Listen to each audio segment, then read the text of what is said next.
one day your partner seems fine, right? Just business as usual. And then all of a sudden your spouse is questioning things. They're starting to question their career, their purpose, their attraction to you, their choice to get married, their happiness. They're going to say things like, I feel like I need a little bit of space, or I don't know what I want, or I love you, but I'm not in love with you, right? These are things you're going to hear from somebody who out of nowhere, in the absence of any identifiable triggers or situations that would activate this, starting to second guess and have this reflection on their life that calls the marriage into question. You might feel blindsided and you might feel scared and you might feel really angry that this is happening because your entire sense of security and everything that you thought was true is now being called into question. And so then from that state of heightened emotion, you might be doing things that are actually making it worse. You're trying to pull them back in, but you're actually driving them away. This is what I hear a lot. But I want to help you understand why this is happening, why it feels so personal, and then what you can actually do about it.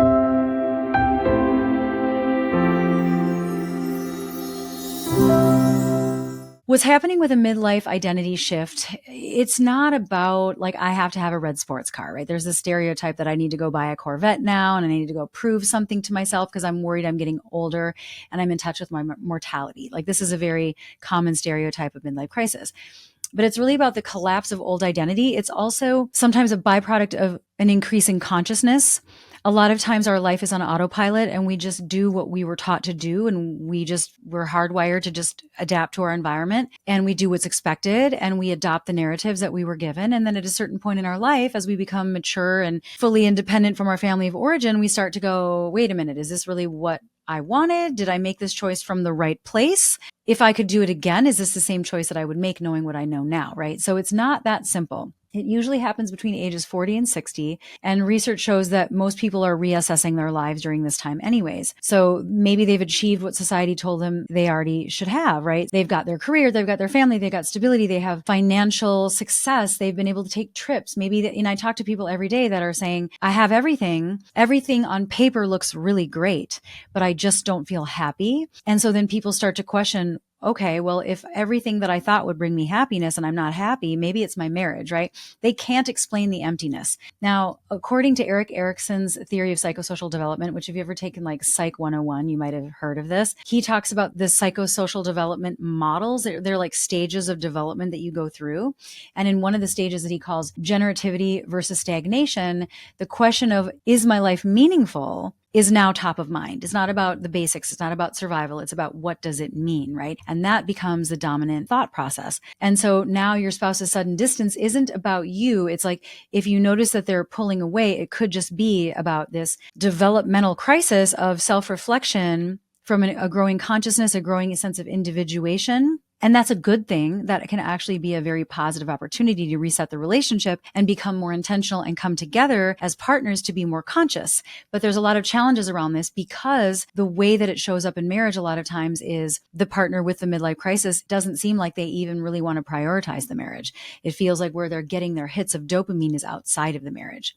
Now, even if you hear that and you think, okay, intellectually, I know that this isn't about me, when their stuff is bleeding into the relationship and calling the relationship into question, and their feelings about you and their sense of certainty about the future with you, when that gets called into question, it is going to feel personal. And it feels personal because when your spouse pulls away, when they shut down or acts impulsively, which happens a lot, your nervous system is going to interpret that as danger, just on an attachment level. You're going to start to question, like, what did I do wrong, right? How can I fix this? Because in reality, you're experiencing an attachment alarm, and that secure base that used to feel really predictable is now very unsteady. And you just don't know if you can count on it. Are you going to be able to go back to that? Are you going to be able to come out the other side? Maybe not to go back to something, but to land on new footing with this person, right? And that threat is going to trigger so much anxiety.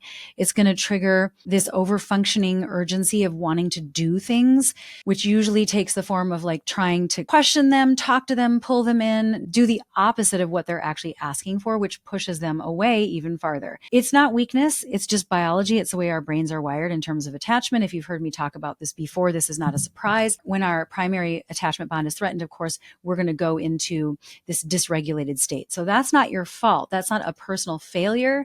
You just have to be aware that you don't have to act on it. Like, the feelings you're having are normal and wired. It's just a matter of what do I do with it? Because I think that when those alarm bells go off, we think that we can fix it. And so then we start to do all the things from this like frantic place that don't work. So if trying harder isn't working, what does? There's this paradox of control, like why you can't snap them out of it. The hard truth is there's really nothing you can do because it's on their side of the street. No logic, no love, no declarations, no reframing is going to work. You can't convince them back into clarity. Clarity can't be borrowed, and clarity has to come from within. And I see a lot of spouses trying to give clarity, or they might be saying, I think I've never really been happy, or I've always sort of doubted, or I don't really know how I felt about this, or I don't know if I was happy. And maybe they're rewriting history a little bit, but it might also be that they're connecting dots or expressing things they've never expressed before, right? And the impulse is to want to say, no, that's not true. We were happy. Don't you remember? And to like tell them that their experience isn't true and try to give them the alternative narrative that you think will help wake them up. It's totally understandable and well-meaning, but it generally doesn't work when you're dealing with a midlife crisis.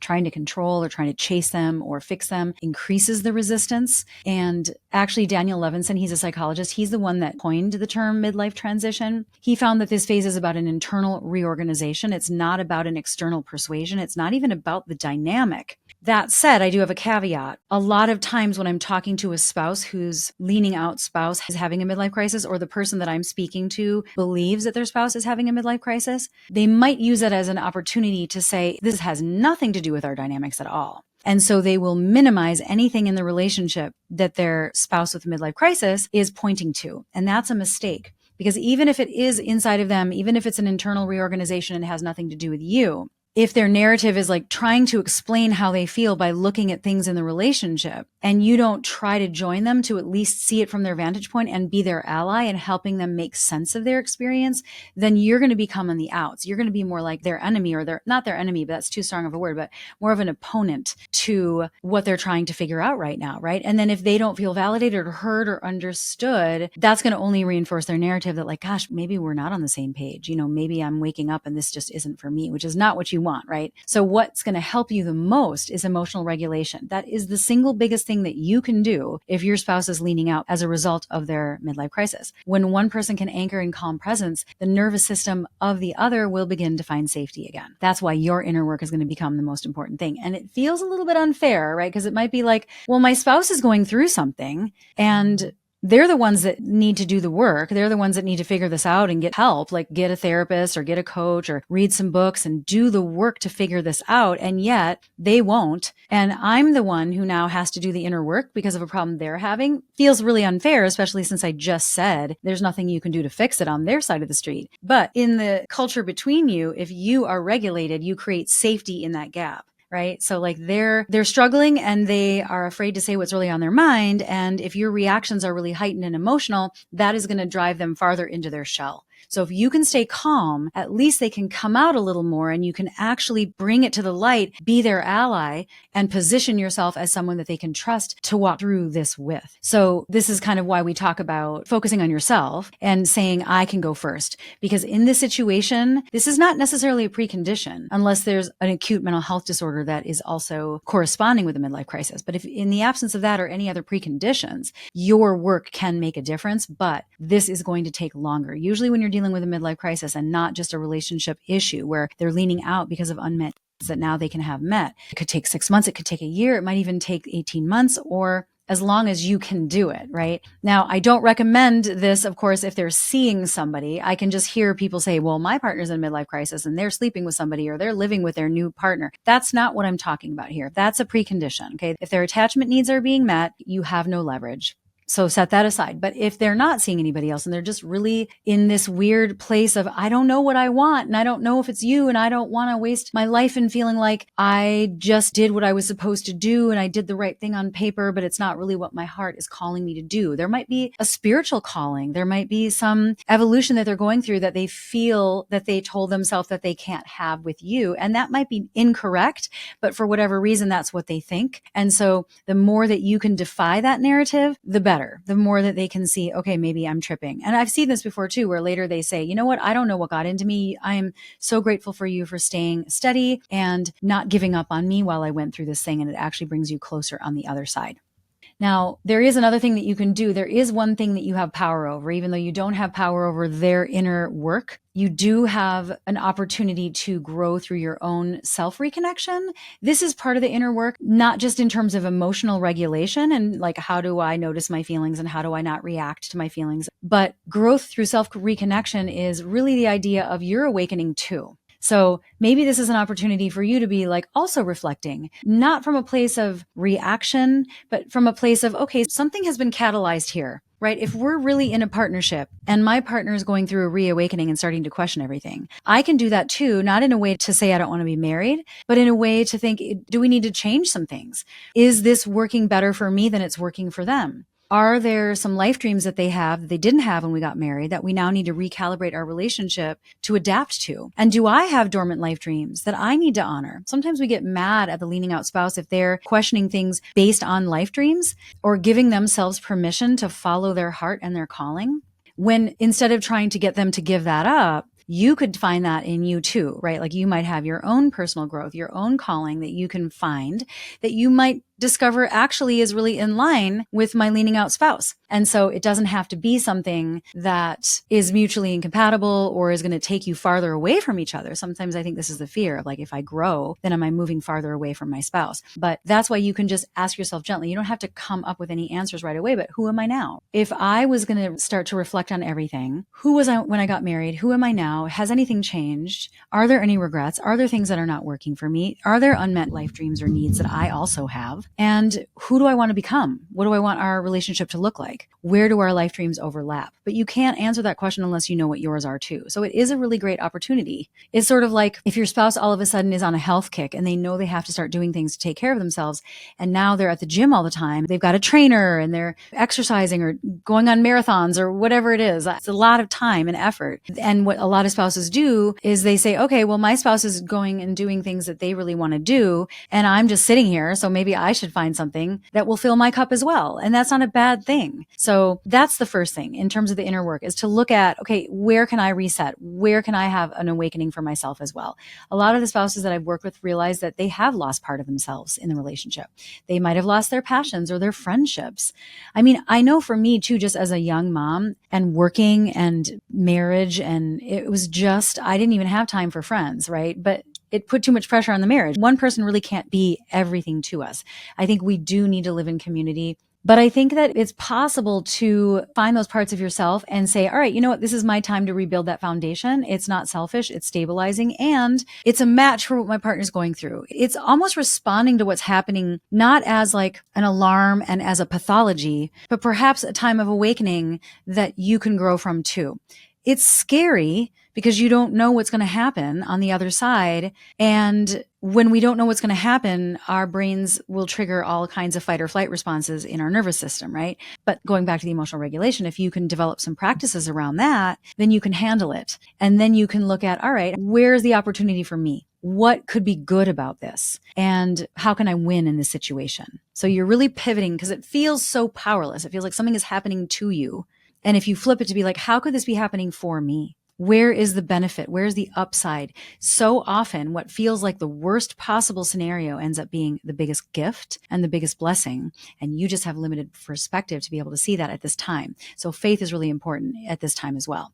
Now, the research on resilience in couples like John Gottman, and there's some other authors too that have concurred on this research, shows that self-compassion and emotional differentiation is going to allow one partner to stay open without collapsing. So this is an identity thing. This is a core belief issue of like, I'm a whole intact person, even though there's this uncertainty between us. I don't have the stability of knowing this is what's going to happen. This is who I'm going to be with forever. This is what our life is going to look like forever.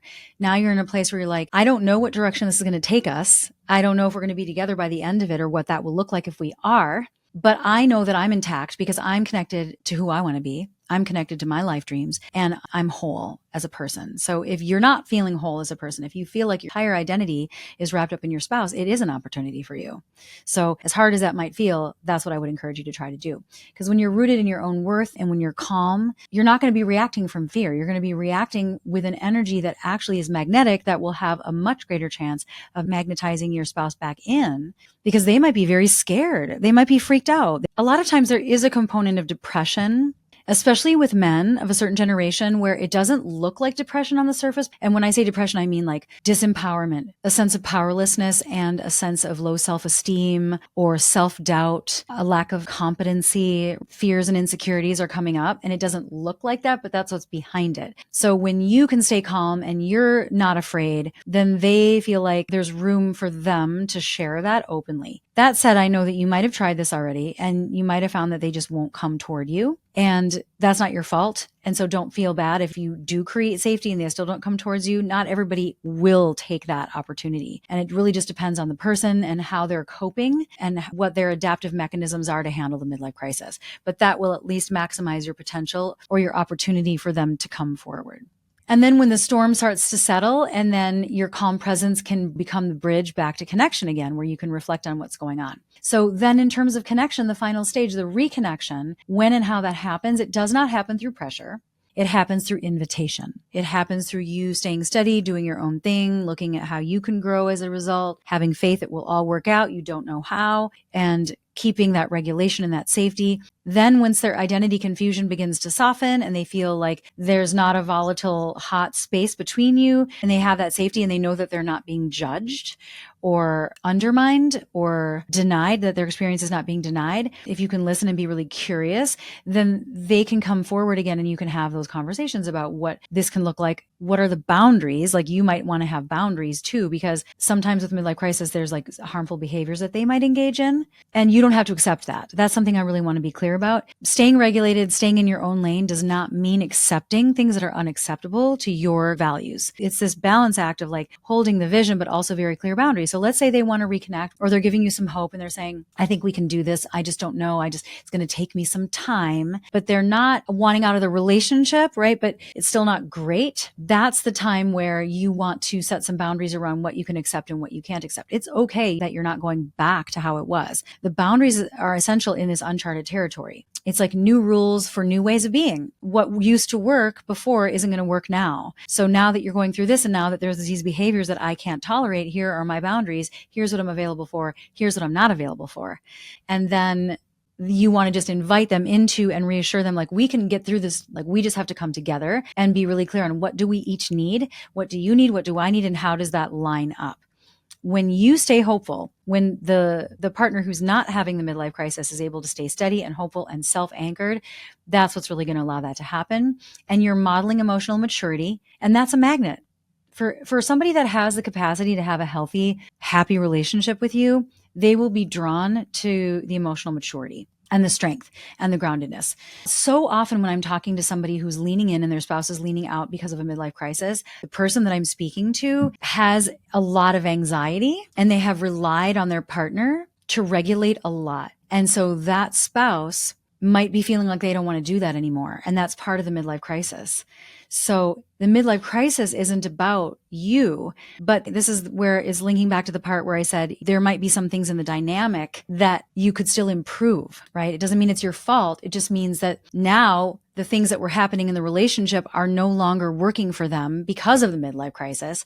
That's your inroad. This kind of speaks to the life dream thing, right? If your life dream is to have a certain way of relating, and the way we've been doing that with my high anxiety has not been possible for you to grow in ways that allow you to expand without me feeling threatened and dysregulated, well, then my job is to become stronger so that you can have your life dreams and still be with me at the same time. So just ask yourself that.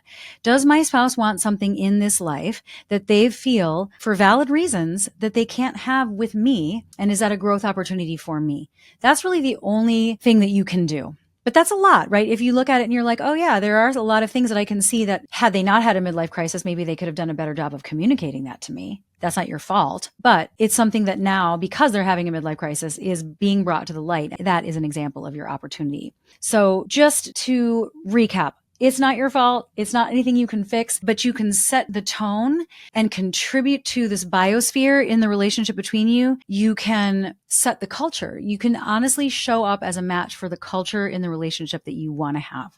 If you want to have the kind of relationship where if you were going through something really difficult psychologically that had you questioning everything and had you feeling really guilty about hurting people that you love, how would you want your spouse to show up for you? That's how you want to show up for them. Your role is not to rescue them. It's to stay rooted and compassionate, self-compassionate, compassionate for them, and also extremely boundaried. Because if you're not boundaried, you're going to be in resentment, and then you're going to be really mad, and then that's going to like backfire because it's going to come out sideways when you're feeling hurt and disappointed and activated. So that's it. Okay. Self-regulation, the inner work of looking at where can I win in this? Where's the growth opportunity? Looking at things in the dynamic that now have become problematic because of the midlife crisis that are things that you could fix or work on to remove the things that the midlife crisis mindset could point to. And then being really boundaried around not only your internal boundaries about what you say and what you do to spill out onto them, but also what you will accept from them, what dynamics you will be available for and participate in. So I think that midlife doesn't have to be the end of your marriage. It's just if you want to come out the other side and say that you've done the best that you can and give it your best shot without any guarantee of outcome, which is really what it's going to take. And that's hard and that's vulnerable, but it's worth it, right? Because then you can hold your head high and say, I did everything that I could, right? If you can be really conscious, you can reset it. And either way, no matter how you come out the other side, whether they come around or not, if you do these things, you will be transformed in the process too. And that's never in vain. That's it for today. If you like my content, please take a second and either like this video or subscribe to my channel or both. That will help us reach the people that really need to hear this stuff.